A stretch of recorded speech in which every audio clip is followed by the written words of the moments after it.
भारत में इन दिनों राजनीतिक दलों के बीच धर्मनिरपेक्षता खासा चर्चा के केंद्र में है। रॉयटर को दिए गए इंटरव्यू पर उठे विवाद के बाद नरेंद्र मोदी ने एक बार फिर कांग्रेस को इस मुद्दे पर हमला तेज करने पर मजबूर किया है। पुणे की एक जनसभा में नरेंद्र मोदी ने कांग्रेस पर आरोप लगाया कि मुख्य समस्याओं का हल निकालने की बजाय कांग्रेस धर्मनिरपेक्षता का बुर्का पहन लेती है। मोदी के इस बयान पर कांग्रेस ने कड़ी प्रतिक्रिया व्यक्त की और कहा कि मोदी की धर्मनिरपेक्षता की परिभाषा बहुत संकीर्ण है। जिन लोगों ने नरसंहार किया और जो नरसंहार पीड़ित हैं, ये उनके बनाम नहीं है। ये ध्रुवीकरण भारत की कल्पना का है कि किस तरह का भारत आप चाहते हैं। ऐसा भारत जो धर्मनिरपेक्ष हो, जिसमें हर व्यक्ति को फलने फूलने की आजादी हो, या ऐसा भारत जिसमें कुछ व्यक्ति ये सोचते हों कि अगर आप उनके साथ नहीं हैं तो उनके खिलाफ हैं।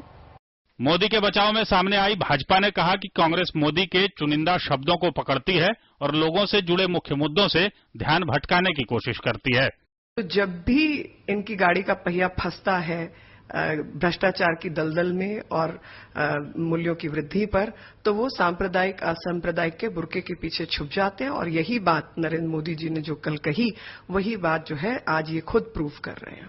एनडीए के पूर्व सहयोगी रहे जनता दल यूनाइटेड ने भी इस मामले में नरेंद्र मोदी पर हमला किया।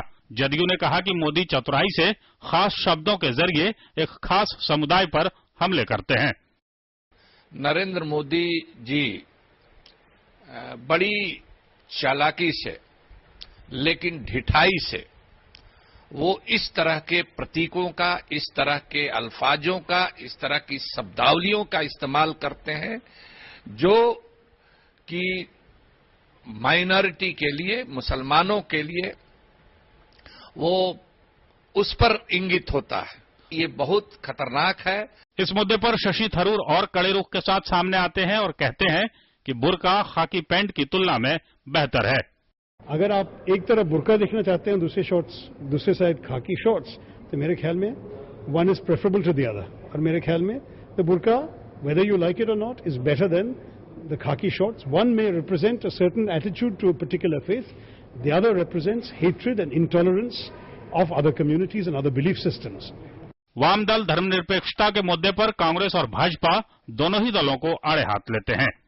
मोदी जी संवैधानिक पद पर, एक राज्य के मुख्यमंत्री के पद की हैसियत से देश के अंदर अल्पसंख्यकों के बीच में डर, दहशत पैदा कर रहे हैं और लोगों को हिंसा की तरफ, आक्रामक हिंसा की तरफ धर्म के नाम पर उचकाने की कोशिश कर रहे हैं। और जहां तक कांग्रेस पार्टी का सवाल है, कांग्रेस पार्टी तो पिछले 67 सालों में कभी धर्म का, कभी जात का सहारा लेकर इसे सोशल इंजीनियरिंग का नाम देकर के सत्ता में बनी रहती रही है। धर्मनिरपेक्षता का मुद्दा भारतीय राजनीति में बहुत पुराना है और सन 47 में भारत की आजादी के पूर्व भी यह बहस के केंद्र में था। इसी मुद्दे पर भारतीय उपमहाद्वीप में विभाजन की नींव रखी गई और इस्लामी देश के तौर पर पाकिस्तान और धर्मनिरपेक्ष राष्ट्र के तौर पर भारत का उदय हुआ।